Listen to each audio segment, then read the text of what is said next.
At the climax of the 2024 Game Awards, previous GOTY winner Sven Vinke gave a standing ovation-worthy speech about the formula for creating a Game of the Year contender. As well as outside factors he focused on, what happens in the game itself is obviously crucial to how it's perceived by the player. If a game's well-made, well-written, and consistently fun to play, it's probably going to be in with a shout come awards season. Well, that's what I've got for you here. I'm Jess from WhatCulture, and here are 10 video games better than the sum of their parts. This video is sponsored by Opera GX, because if your PC experience is meant to be customized to your tastes, then why are you using the most basic bitch browser possible? Opera GX is the world's most customizable browser with loads of really cool dedicated wallpapers, background music, custom UI icons and fonts, and even keyboard sounds. Whoa, look at that one. This one's pretty awesome too. Hey, I know that guy. And like the best video game inventory screens, you can mix and match designs to suit your tastes. You want to put Final Fantasy music on a Bloodborne background? You're crazy.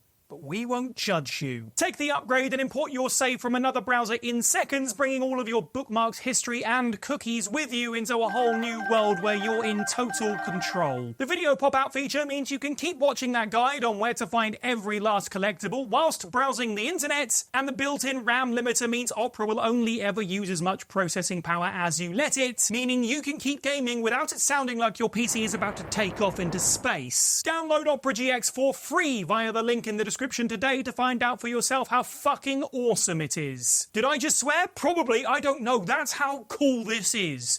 And also Opera are footing the bill for this video, so it doesn't really matter.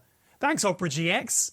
Number 10. Sonic Frontiers. One of the first images Sega released of Sonic Frontiers is a statement of intent, which seems like it works well, showcasing the large open areas that Sonic would be exploring in his largest ever video game. What the photo doesn't show, however, is the incredible amount of jank the Blue Hedgehog would come across in almost every step of his journey. Even after 2 years of updates, Frontiers still feels like a working prototype for an open-world Sonic game rather than an actual finished project. Graphics pop in with a frequency that would shame the N64, Sonic's movement is somehow too sticky and too loose, and the cyberspace levels are a haphazard jumble of assets from previous games which feel like they were put together by a hungover AI. Yet when you're just exploring the world, all those problems melt away. Zooming around Sonic Frontiers open areas gives the best impression yet of what it would actually be like to be Sonic. There's this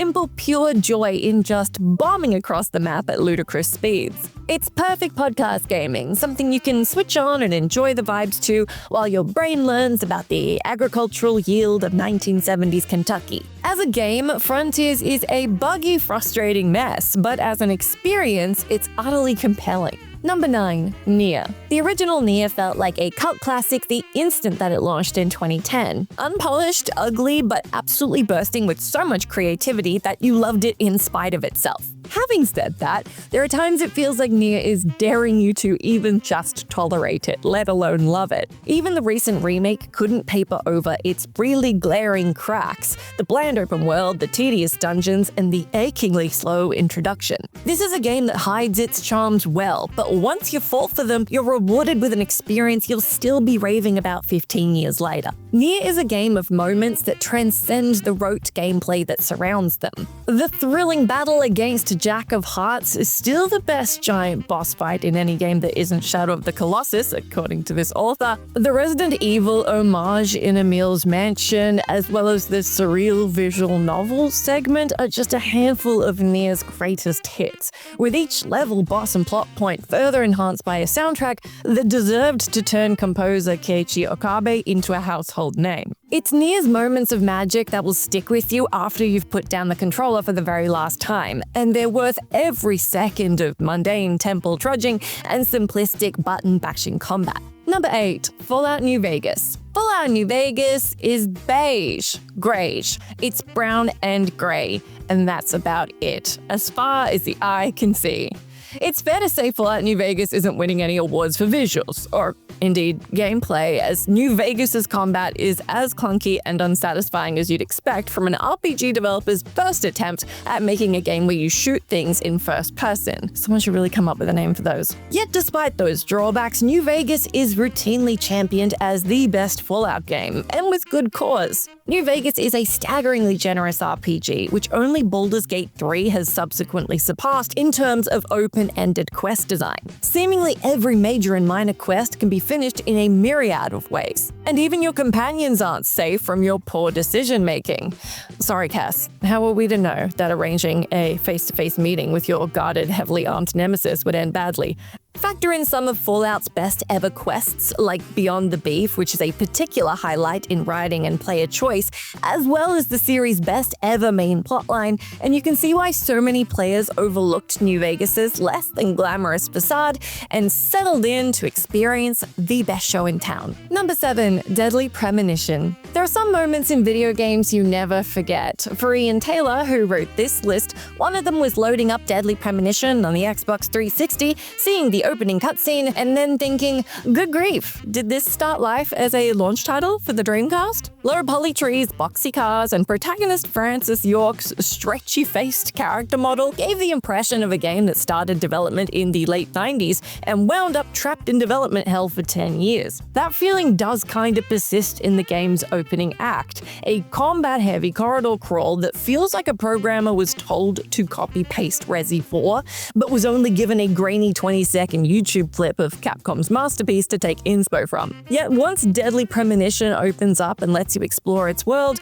all is absolutely forgiven. Set in the Lynchian town of Greenvale, one of the side quests is literally a subplot from Twin Peaks, Deadly Premonition's cast of misfits carries the game. From the shy, retiring Detective Thomas to the gas mask-donning millionaire Harry Stewart, Deadly Premonition does a fantastic job making you care about its core cast, so that when the knife twists, it hurts in the way all best stories do. Much like the David Lynch work it takes inspiration from, Deadly Premonition asks you to look past the surface and appreciate the beauty, fragility, and tragedy of the people at the core of its story. That it succeeds in evoking the legendary director's spirit so well is a testament to the incredible work done by director Swery and his team. Also, R.I.P. David Lynch. Thank you for inspiring this and countless other works. The world is a more interesting place because you were in it. Number 6. Shenmue. Shenmue may have wowed the world back in 1999 with its unprecedented level of graphic realism, but those who actually sat down to play Sega's open-world innovator definitely needed time to adapt to the game's idiosyncrasies. Despite billing itself as a martial arts epic, Shenmue's pace is as laid-back as the sleepy rural suburb of Yokosuka in which it takes place. As protagonist Ryo Hazuki, most of your time is spent playing capsule machines, petting cats, and hanging out at the arcade, as well as quizzing the appallingly voice-acted locals, at least in the English dub. The actual martial arts part of the equation is barely a factor, with Ryo only getting into a handful of fights across the course of the adventure. Yet Shenmue's glacial pace and barely their plot has its own unique appeal. Shenmue's obsessive detail with minutiae and its obsession with clock watching, that is to say each inhabitant follows a schedule that you need to keep track of, make it feel like a prototype for today's life simulators. Collecting trinkets, hanging out with kooky citizens, keeping track of the time. It's like Animal Crossing except set in real life. A theme that Sega actually returned to with Like a Dragon's Dondonko Island. Treat Shenmue as less of a game and more of a chance to simulate life in the 80s in Japan, and then you'll walk away treasuring one of gaming's most unique experiences. Number 5. Earth Defense Force 2017. Earth Defense Force 2017 may not have been as prescient as the previous entry, its eponymous year passing was nary a hint of alien invasion, but what it lacks in foresight, it makes up for in sheer batch exuberance. EDF 2017 is a riotously entertaining bug hunt that still feels fresh today. The Earth Defense Force franchise was almost entirely unknown in the West upon EDF 2017's release, but the third entry in the series soon converted a generation of gamers to the series' goofy charms. Well, it did once they managed to see past the game's ramshackle presentation. Even for a game released in 2006, EDF 2017 looks dated. with cities that look like they were made out of paper mache and hordes of poorly animated insects. Not to mention the seemingly limited gameplay, wherein you run,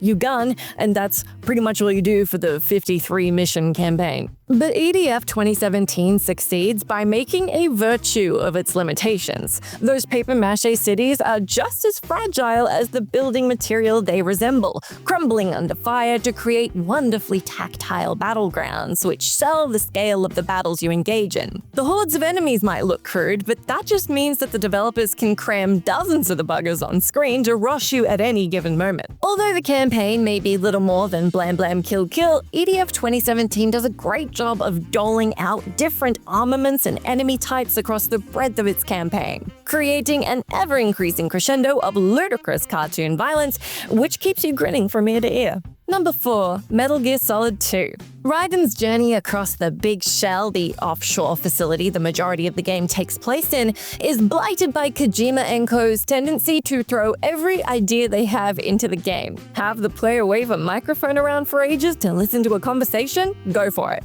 Turn into a platformer for a bit despite woefully inadequate controls? Why not? These constant gimmicks and distractions utterly wreck the pacing of the game, turning what started as an enjoyable stealth title into a barrage of shallow, mostly tedious faux minigames. Yet in spite of itself, the second Metal Gear Solid is still worth playing today. As a technical achievement, Metal Gear Solid 2 is still an astonishing piece of work. Its opening tanker level is arguably worth the price of admission just on its own, just to admire how Kojima and his team pulled off such a stunning piece of engineering on the PS2's architecture. Plus, time has only proven its story to be terrifyingly far-sighted, as the AI-led dystopia that fuels the game's plot feels less like science fiction and more like reality with every passing day. Number 3. Wanted Dead. To play Wanted Dead is to touch the face of a god who's gone mad. You will not have experienced it before, you probably won't ever again, but by God, you will remember it. In weeks, months, and years to come, you'll remember it as a fever dream, a paradoxically short 6-hour game that seems to stretch into infinity with endless corridors of identikit soldiers and ninjas waiting to be massacred by you and your crew. And that's quite a crew, from player character Agent Stone, who sounds like a concussed Tommy Wiseau with exactly as much acting ability, to actually, well, you probably only remember that one. But still, you remember their actions.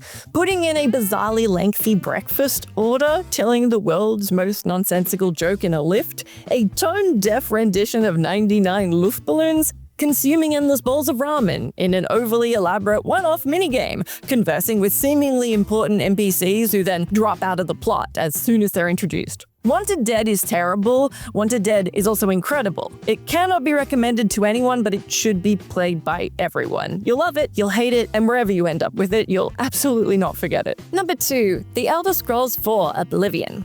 Oblivion, your NPCs look like they were carved from turnips. Your writing is bland, poorly delivered, and riddled with errors. Your combat is clunky, your bugs are plentiful, and you've been surpassed by nearly every open-world RPG released in the 19 years from when you launched. But gosh darn it, there's not always a special place for you in gamers' hearts. Oblivion is a perfect example of a game whose mistakes are just as important as its flaws. It's the janky charms that play a huge role in its enduring appeal. If it looked good, where would the appeal be in searching for its ugliest NPC? If it ran well, how could we enjoy moments of comedy, like seeing the Imperial Guard fail to navigate a boat, as well as the laws of physics? If its NPCs were less brain damaged, would it have stopped the same hilariously inane conversation about mud crabs being repeated across every single settlement in the game? The upcoming Oblivion remake may smooth out the game's more ragged edges, but if it does, it's hard not to imagine that the game would lose an important part of its soul in the process. It feels weird to say, but hopefully Bethesda do leave a few blemishes in place once they're done slapping makeup on one of gaming's most adorable and lovable pigs. Number 1. Indiana Jones and the Great Circle. A one-sentence review of Indiana Jones and the Great Circle would read, brain-dead combat, rubbish stealth, incredibly basic platforming, great game. I couldn't agree more, personally.